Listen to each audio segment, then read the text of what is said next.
Daan-daang miyembro ng civil society organizations na kabilang sa Save the Bangsamoro Movement ang nagsagawa ng kilos protesta sa harap ng Korte Suprema upang himukin ang agarang paglalabas ng desisyon sa mga nakabinbing kasong may kaugnayan sa halalan sa Bangsamoro Autonomous Region in Muslim Mindanao. Ang News Now sa report.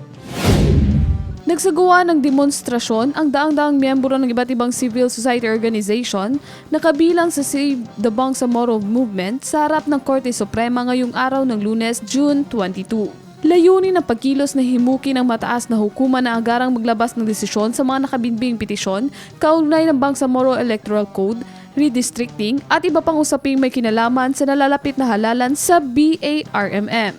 Ayon sa mga kalahok, mahalagang marisulba sa lalong madaling panahon ang mga naturang kaso upang maiwasan ang anumang kalituhan sa proseso ng halalan at mapanatili ang integridad ng Bangsamoro peace process. Binigyan din nila ang kahalagahan ng pagkakaroon ng malaya, makatarungan at kapani-paniwalang halalan bilang bahagi ng pagpapatatag ng demokratikong institusyon sa rehiyon.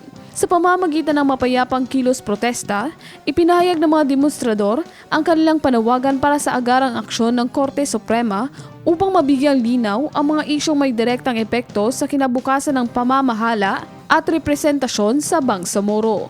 Criza Chavez, iMinds, Philippines.